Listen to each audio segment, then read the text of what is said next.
Welcome to all student on YouTube channel Vinayak institute. Student, एक बार फिर से स्वागत है सभी का अपने पसंदीदा यूट्यूब चैनल विनायक इंस्टीट्यूट में। विनायक इंस्टीट्यूट के इस यूट्यूब चैनल के माध्यम से आपको BHO BCom एंट्रेंस एग्जामिनेशन की तैयारी कराई जा रही है। उसी कड़ी में स्टूडेंट्स फाइनेंशियल मार्केटिंग मैनेजमेंट जो बहुत ही इंपॉर्टेंट टॉपिक है, बहुत ही इंपॉर्टेंट सब्जेक्ट भी है, उसी का टॉपिक कैपिटल मार्केट हम लोग स्टार्ट करेंगे। कैपिटल मार्केट का ये दूसरा पार्ट है। जो इसलिए जिसने भी अभी तक पार्ट 1 नहीं देखा है उस पार्ट 1 को अवश्य देख लें ताकि ये पार्ट 2 आसानी से समझ में आ जाए। स्टूडेंट, हमने हर बार अपने वीडियो में कहा है कि अगर आप पार्ट 1 नहीं देखते हैं तो पार्ट 2 नहीं समझ में आएगा। तो जब भी कोई पार्ट में कोई वीडियो आते हैं तो उसके पहले के पार्ट ज़रूर देखा करिए ताकि चीज़ें आपको क्लियर हो जाएँ। ठीक है स्टूडेंट्स, तो चलिए ज़्यादा देरी नहीं करते हुए स्टार्ट करते हैं अपना फाइनेंशियल मार्केटिंग मैनेजमेंट का कैपिटल मार्केट का पार्ट 2। देखिए है क्या कैपिटल मार्केट में, हमने शुरुआत में आपको कुछ चीज़ें बताई थी, उसको रिमाइंड करा देते हैं। कह रहा है कैपिटल मार्केट जो है, एक आपको ये पता है पूंजी बाजार से अच्छा उस बाजार से जो कैसा दीर्घकालीन ऋण, यानी कैपिटल मार्केट क्या प्रोवाइड कराएगा, लॉन्ग टर्म लोन प्रोवाइड कराएगा, पहली चीज़। दूसरी चीज़ हमने आपको बताया था, इस पर नियंत्रण कौन करता है, सेबी करता है। इस पर नियंत्रण कौन करता है, सेबी। सेबी का full form security exchange board of India. अच्छा, यहाँ ये सारी चीज़ें आप देख चुके थे। टाइप्स ऑफ मार्केट में हम लोग ने गिल्ट एज मार्केट भी देख लिया था, कंट्रोल बाय सेबी है ही है, गिल्ट एज मार्केट और इंडस्ट्रियल मार्केट। इंडस्ट्रियल मार्केट फिर अपने आप में कितने तरीके का, तो था प्राइमरी मार्केट था और सेकेंडरी मार्केट था। तो इसके पहले वाले वीडियो में हम लोग ने प्राइमरी मार्केट को समझ लिया था, प्राइमरी मार्केट को कंप्लीट कर लिया था। हमको आशा है कि वो आपको अच्छे से समझ में आया होगा, और अभी तक जिसने यही नहीं देखा है उसको ज़रूर देख लीजिए ताकि कैपिटल मार्केट अच्छे से तैयार हो जाए। तो प्राइमरी मार्केट कंप्लीट हो गया। आज हम लोग स्टार्ट करेंगे अपना एक नया टॉपिक, सेकेंडरी मार्केट। देखिए secondary market, it also known, थोड़ा सा इंग्लिश वर्जन है इसलिए क्योंकि इंग्लिश में इसमें समझने में ज़्यादा आसानी होगी, वर्ड्स ईजिली आपको याद हो जाएंगे। It also known stock market and stock exchange. Student, हम फिर से आपको एक बात समझाते हैं कि वीडियो को अगर आप अच्छे से देखेंगे, एक बार देखेंगे, और हमको पूरा यकीन है कि आप पूरे मन से देखेंगे, तो दोबारा जैसे ही आप इस वीडियो को देखेंगे तो आपको दोबारा फिर सारी चीज़ें याद करने की ज़रूरत नहीं होगी। एक्सप्लेनेशन इस तरह से किया जा रहा है कि आपको सारा आसानी से समझ में आ जाए। ठीक, तो चलिए, it also known stock market. Secondary market को कौन सा मार्केट कहते हैं, स्टॉक मार्केट या stock exchange. It is a market for sales and purchase of security. प्रतिभूतियों का बाजार है। किसका बाजार है, प्रतिभूतियों का। कौन सी प्रतिभूति, शेयर्स, डिवेंचर, बॉन्ड्स, इस तरीके की प्रतिभूति, क्योंकि ये सब क्या है, लॉन्ग टर्म है। तो ये सेकेंडरी मार्केट को भी हम लोग कौन से नाम से जानते हैं, स्टॉक मार्केट या stock exchange. It is a sales and, यहाँ पर कैसा किसका, प्रतिभूतियों का क्रय विक्रय होता है। कौन सी प्रतिभूति, लॉन्ग टर्म, जैसे share, debenture and bonds. It helps existing investors. Existing investor का मतलब क्या हो गया, जो पहले से अपना पैसा इन्वेस्ट किए हुए हैं। एग्जिस्टिंग इन्वेस्टर्स का मतलब होता है जो पहले से एग्जिस्ट कर रहे हैं। टू डिस इन्वेस्टमेंट, कभी कभी देखिए डिस इन्वेस्टमेंट क्या होता है, कभी कभी जैसे मान लीजिए कि आपने 5 कंपनियों में अपना पैसा लगाया है और आप चाहते हैं कि नहीं, हमारा नया, हम इस 5 कंपनी से अपना इन्वेस्टमेंट कम कर दे रहे हैं, 3 कंपनी में इन्वेस्टमेंट कर रहे हैं। ये आपका क्या कहलाता है, डिस इन्वेस्टमेंट कहलाता है। यानी अपने किए गए इन्वेस्टमेंट की मात्रा को क्या कर देना, कम कर देना, क्या है, डिस इन्वेस्टमेंट है। And fresh investment to the inter the market. और ये क्या प्रोवाइड कराता है कि भाई अगर आप चाहते हैं कि आप 5 कंपनियों की बजाय 3 कंपनियों में इन्वेस्ट करें, डिस इन्वेस्टमेंट करें तो भी, और अगर आप फ्रेश इन्वेस्टमेंट करना चाहते हैं तो भी, ये जो मार्केट है स्टॉक मार्केट उस तरीके की फैसिलिटी आपको प्रोवाइड करता है। यानी स्टॉक मार्केट, डिस इन्वेस्टमेंट और इन्वेस्टमेंट इन इसमें लॉन्ग टर्म सिक्योरिटीज़ में, लॉन्ग टर्म जैसे सिक्योरिटीज़ का मतलब शेयर, डिवेंचर और बॉन्ड्स, और भी लॉन्ग टर्म लोन्स वगैरह भी हो सकते हैं। इन सिक्योरिटीज़ में आप पैसा अपना इन्वेस्ट भी कर सकते हैं और डिस इन्वेस्टमेंट भी कर सकते हैं। ठीक है, और स्टॉक मार्केट को और क्या नाम से जानते हैं, स्टॉक एक्सचेंज भी कहते हैं। ठीक है स्टूडेंट्स, चलिए आगे चलते हैं। अब देखिए स्टॉक एक्सचेंज में कह रहा है there are the many types of stock exchange. Stock exchange कई तरीके का होता है। यहाँ से बहुत ज़्यादा इंपॉर्टेंट है आपके लिए, इसको बहुत ही अच्छे तरीके से याद करेगा आप। उम्मीद देखिए और विश्वास करिएगा, इस पिछले साल के अगर आपके पास पेपर होंगे तो उसमें निकालिएगा। इस केवल एक वीडियो से हर साल कम से कम 2 क्वेश्चन जरूर आए हैं। अब अपना पेपर अगर पुराने सालों के BHO एंट्रेंस के होंगे तो उसको ज़रूर देखिएगा, उसमें कम से कम 1 से 2 क्वेश्चन आपको इसी टॉपिक से ज़रूर मिलेंगे। तो इसलिए इस टॉपिक को बहुत ही अच्छे से करना है। चलिए स्टार्ट करते हैं। इसमें पहला है बॉम्बे स्टॉक एक्सचेंज। ठीक, दूसरा है नेशनल स्टॉक एक्सचेंज। इसको एक एक करके पढ़ेंगे। अभी देख लीजिए कितने तरीके का स्टॉक एक्सचेंज है। मेनली ये मेनी टाइप्स, बहुत सारे हो सकते हैं लेकिन मेन यही है, यार दे many types of stock exchange, लेकिन जो मेनली है वो हम आपको बता रहे हैं। BSE, NSE, OTCI, इंडोनेक्स और ISE। ठीक, एक एक करके इसको पढ़ेंगे। इसमें बहुत सारी चीज़ें आपको क्राइमिंग करनी है, उसको अच्छे से समझना है। BSE इसका फुल फॉर्म पहले तो करना है, बॉम्बे स्टॉक एक्सचेंज। BSE का full form Bombay stock exchange. ठीक, यह भारत तथा एशिया का सबसे पुराना स्टॉक एक्सचेंज है। याद रखिएगा, भारत का और एशिया का। तो क्वेश्चन आपसे पूछेगा, मान लीजिए कि भारत का या एशिया का सबसे पुराना स्टॉक एक्सचेंज कौन सा है, तो बॉम्बे स्टॉक एक्सचेंज क्या है। इसकी स्थापना पूछता है, स्थापना से बहुत क्वेश्चन आता है। इसकी स्थापना 1875 में। इसकी स्थापना कब हुई, 1875 में।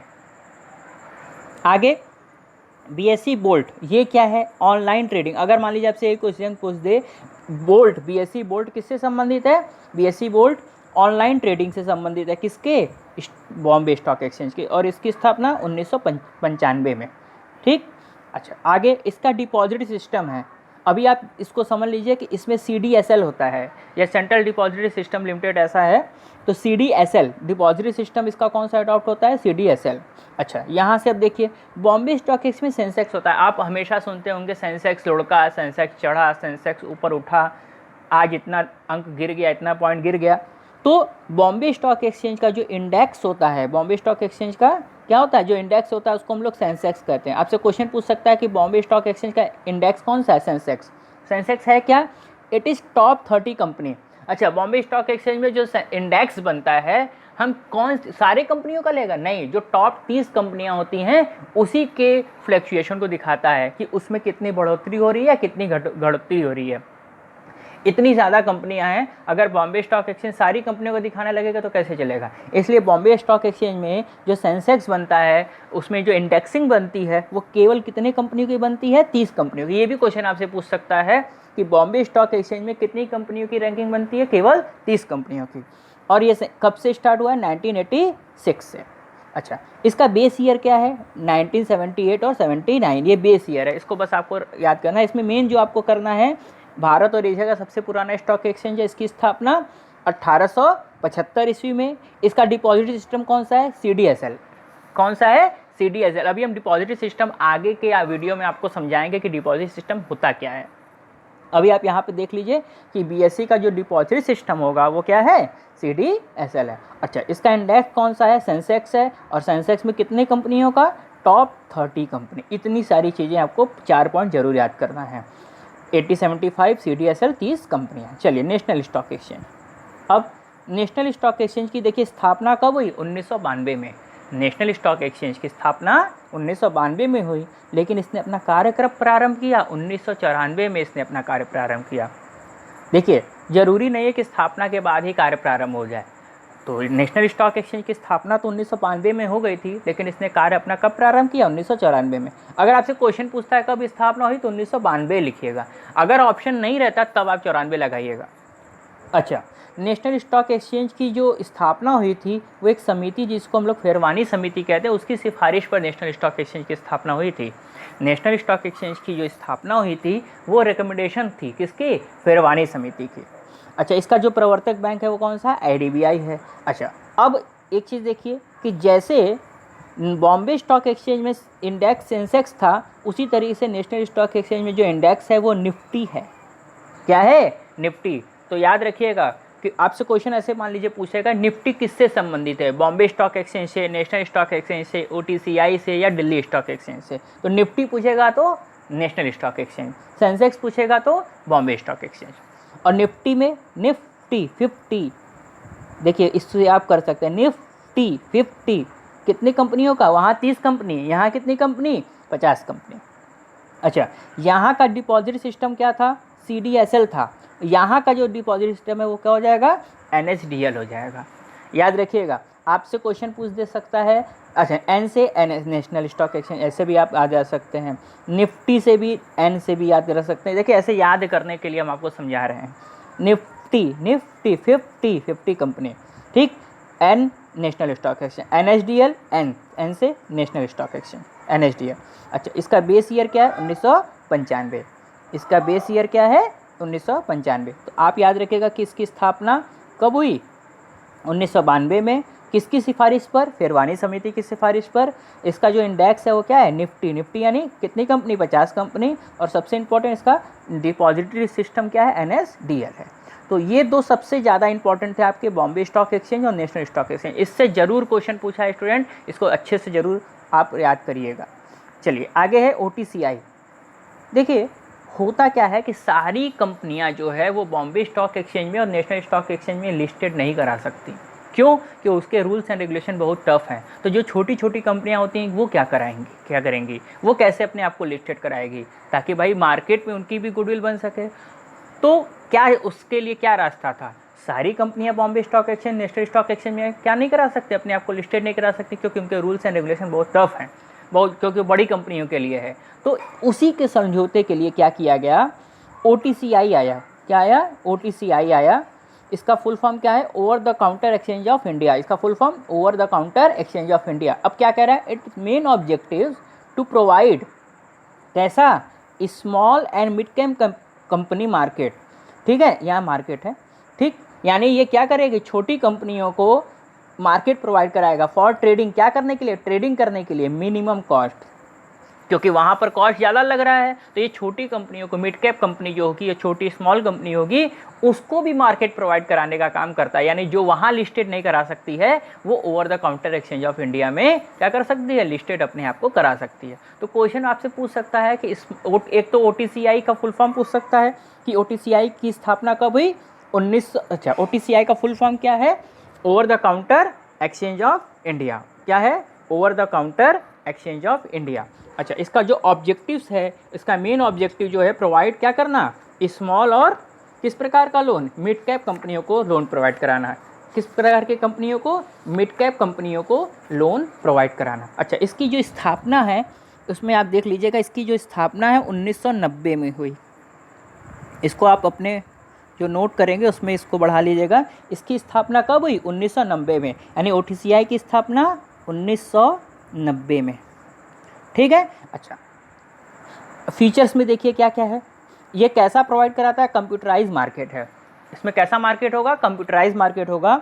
अच्छा, यहाँ पर याद रखिए, also provide capital to those small company, यानी उस स्मॉल कंपनियों को भी कैपिटल प्रोवाइड करते हैं who not fulfil the requirement of listing in A stock exchange. यानी जो बॉम्बे स्टॉक एक्सचेंज और नेशनल स्टॉक एक्सचेंज की जो रिक्वायरमेंट है उसको फुलफिल नहीं कर पाते। यानी वे कंपनियां जो नेशनल स्टॉक एक्सचेंज और बॉम्बे स्टॉक एक्सचेंज की जो रिक्वायरमेंट है उसको फुलफिल नहीं कर पाते, तो उसके लिए क्या ऑप्शन है? उसके लिए OTCI है, over the counter exchange of India. ठीक है। और इसकी स्थापना कब हुई? 1990 में। तो दो चीज़ याद रखिएगा, OTCI over the counter exchange of India, इसका फुल फॉर्म, दूसरा 1990 में। और तीसरा क्वेश्चन आपसे पूछ सकता है कि जो Bombay stock exchange, national stock exchange में जो कंपनियां मिड कैप होती हैं या स्मॉल कंपनी होती है वो लिस्टेड नहीं करा पाती, तो उसके लिए क्या ऑप्शन है? तो वो OTCI में अपने आप को लिस्टेड करा सकती है। अच्छा, भारत में OTCI की स्थापना किस मॉडल पर हुई? तो उसके लिए एक मॉडल बना नास्डॉक। ठीक है, नास्डॉक क्या है? आपसे ये भी क्वेश्चन पूछा हुआ, नास्डॉक क्या है? ये अमेरिकन स्टॉक मार्केट है। ठीक, 1971 में। It is American stock market. कब स्टैब्लिश हुआ? 1971 में। एक तो आपसे क्वेश्चन पूछ सकता है व्हाट इज नास्डॉक। नास्डॉक क्या है? ये अमेरिका का स्टॉक मार्केट है। और जो OTCI है वो इसी मॉडल पर बना है। भारत में जो OTCI है, भारत में जो OTCI यानी over the counter exchange of India है, वो किस मॉडल पर बना? अमेरिका के स्टॉक मार्केट नास्डॉक के। अच्छा, 1971 में। लेकिन 2007 में नास्डॉक जो है वो कन्वर्ट हो गया OMX में। नास्डॉक का किस में कन्वर्ट हो गया? OMX में। और and now it is called, अब इसको क्या कहा जाता है? नास्डॉक OMX ग्रुप कहा जाता है। और आज 26 कंट्री जो है वो इस नास्डॉक को क्या करती है? फॉलो करती है। भारत भी इसको फॉलो करती है। ठीक है, और भी बहुत सारे देश हैं जो इसको फॉलो कर रही है। तो मेन क्या आपको देखना है कि नास्डॉक की स्थापना नास्डॉक पहले तो है क्या? नास्डॉक क्या? अमेरिका का स्टॉक मार्केट है। और कब? 1971 में। ठीक, इतनी सारी चीज़ें। अब नास्डॉक किस में कन्वर्ट हो गया है? नास्डॉक OMX में। और आज भी कितने देश इसको जो फॉलो कर रही है? वो 26 कंट्री। यानी 26 ऐसे देश हैं जो नास्डाक के मॉडल को क्या कर रही है, फॉलो कर रही है। और इंडिया भी नास्डाक के मॉडल को अपने यहाँ फॉलो कर रही है। किस रूप में, OTCI के रूप में। यानी नास्डाक जो है वो भारत में किस मॉडल के रूप में, OTCI मॉडल के रूप में, यानी over the counter exchange of India के रूप में इसको लागू किया गया है, यानी इस रूप को फॉलो कर रही है। ठीक। चौथा है आपका इंडोनेक्स्ट। देखिए इसमें बहुत कुछ नहीं, it facilitate trading of service sector company, यानी वो कंपनियां जो सर्विस सेक्टर्स में जाएंगी, जैसे बैंकिंग सेक्टर्स हो गया, उसके बाद जो सर्विस जैसे इंश्योरेंस सेक्टर्स हो गया, यानी वे सेक्टर्स जो सर्विस प्रोवाइड करा रही है सर्विस सेक्टर इंडस्ट्री के लिए, and also the benefit small and mid size of industry, उस प्रकार के लिए इसको इसमें इंडोनेक्स्ट। ठीक है, इंडोनेक्स्ट किससे, सर्विस सेक्टर से रिलेटेड है। किससे रिलेटेड है, सर्विस सेक्टर्स। अच्छा, ISE inter connectivity stock exchange इसका फुल फॉर्म है। It facilitate trading of regional stock exchange, यानी रीजनल स्टॉक एक्सचेंज में हर एक रीजन है, जैसे मान लीजिए उत्तर प्रदेश का एक रीजन है, महाराष्ट्र का एक रीजन है, या मान लीजिए कि साउथ का एक रीजन है, उस तरीके के लिए जो स्टॉक एक्सचेंज है वो क्या है, inter connectivity stock exchange. Mainly आपको ये जो चौथा और पांचवा है वो इतना इंपॉर्टेंट नहीं है, लेकिन यहाँ नास्डाक जो है वो इंपॉर्टेंट है आपके लिए, एक ये इंपॉर्टेंट है आपके लिए। Over the counter exchange of India की स्थापना 1990 में हुई, इसका फुल फॉर्म। बाकी और सारी चीज़ें इंपॉर्टेंट है, और जो सबसे ज़्यादा इंपॉर्टेंट वो है नेशनल स्टॉक एक्सचेंज और बॉम्बे स्टॉक एक्सचेंज। इसको स्टूडेंट एकदम रट डालिएगा। ठीक, तो ये 5 आपका था, जिसमें हम लोग ने क्या क्या था, national stock exchange, sorry Bombay stock exchange, national stock exchange, OTCI, इंडोनेक्स्ट और ISE। तो ये जो 3 हैं, ये जो आपके ये 3 है, इसको बहुत ही अच्छे तरीके से करिएगा। ठीक, चलिए कुछ इंपॉर्टेंट फैक्ट्स हैं उस पर भी हम लोग बात कर लेते हैं। इंपॉर्टेंट फैक्ट्स में क्या क्या है, विभाजन के समय भारत में 9 स्टॉक एक्सचेंज थे। विभाजन के समय भारत में कितने स्टॉक एक्सचेंज थे, 9 स्टॉक एक्सचेंज। अच्छा, भारतीय पूंजी बाजार में सुधार करने के लिए नरसिंगम समिति ने बहुत सारे उपाय सुझाए। याद रखिएगा कि नरसिंगम समिति ने भी भारत में पूंजी बाजार में सुधार करने के लिए बहुत सारे सुझाव क्या किए थे, बताए थे। अच्छा, दिल्ली स्टॉक एक्सचेंज की स्थापना कब हुई, 1947 में। दिल्ली स्टॉक एक्सचेंज की स्थापना कब हुई, 1947 में। ये कुछ इंपॉर्टेंट फैक्ट्स है। इसमें मेनली आपका शुरुआत में BSE था, Bombay stock exchange, national stock exchange और OTCI। ये 3 को आप अच्छे से एग्ज़ाम के पॉइंट ऑफ व्यू से पूरे अच्छे तरीके से हर एक पॉइंट, हम तो आपको ये कहेंगे हर एक पॉइंट को बार बार वीडियो देखिएगा, और आपको विश्वास है कि आपको ज़्यादा याद करना नहीं पड़ेगा। 1 से 2 बार आप वीडियो इसको देखिएगा और अपने नोट्स को साथ रखिएगा, तो आसानी से ये क्लियर हो जाएगा। ठीक है स्टूडेंट, तो ये था हमारा कैपिटल मार्केट का पहला पार्ट, आप देख ही चुके हैं। ये दूसरा पार्ट था। कैपिटल मार्केट यहाँ पर क्या होता है, समाप्त होता है। ठीक, अब हमने स्टॉक एक्सचेंज पढ़ा है या स्टॉक मार्केट पढ़ा है, या जिसको सेकेंडरी मार्केट कहते हैं। तो अगले जो वीडियो होगा उस वीडियो में हम लोग देखेंगे कि स्टॉक मार्केट या स्टॉक एक्सचेंज का क्या क्या फंक्शन है और उसके क्या ऑब्जेक्टिव्स हैं। यानी अगला जो लेसन होगा, लेसन नंबर 6 में हम लोग फंक्शन और ऑब्जेक्टिव देखेंगे, किसके, स्टॉक मार्केट के। ठीक, तो आशा करते हैं ये वीडियो आपको अच्छा लगा होगा। ठीक है स्टूडेंट्स, चलिए, तो हमको लगता है कि ये वीडियो आपको काफ़ी हेल्पफुल हुआ होगा, और अगर हेल्पफुल हुआ होगा तो हमको विश्वास है कि आप ज़रूर ही इसको क्या करेंगे, लाइक करेंगे। और जिस स्टूडेंट ने अभी तक इस चैनल को सब्सक्राइब नहीं किया है, तो स्टूडेंट इसको ज़रूर सब्सक्राइब कर लीजिए। ये एक इकलौता प्लेटफॉर्म है जिसके माध्यम से हम लोग आपको BHU एंट्रेंस एग्जामिनेशन की तैयारी करा रहे हैं। और आप पिछले, अगर हम लोग कैसे तैयारी कराते हैं, अगर आपको देखना है तो हमारा पिछला वीडियो आप ज़रूर देखिएगा, ताकि आपको अंदाज़ा लगेगा कि हम लोग कैसे बेहतर तरीके से आपको तैयारी करा रहे हैं। और जल्द ही हमने स्टूडेंट के लिए कुछ और भी सोच रखा है, और आप देखिएगा कि जल्दी आपको कुछ और भी सरप्राइज़ मिलेंगे, मॉक टेस्ट वगैरह मिलेंगे, और भी बहुत सारे मटेरियल्स को हम प्रोवाइड कराएंगे आपको। तो आगे चलेंगे तो और भी बहुत सारी चीज़ें आपको मिलेंगी। ठीक है फ्रेंड्स, तो इसी के साथ आपसे सबसे फिर से मिलने के लिए अगले वीडियो में हम लोग जल्दी ही मिलेंगे, और उम्मीद है कि ये वीडियो आपको अच्छा लगा होगा। तो इसको शेयर, लाइक और सब्सक्राइब करना मत भूलिएगा। ठीक है, तब तक के लिए थैंक यू, शबा खैर, नमस्ते, जय हिंद, जय भारत।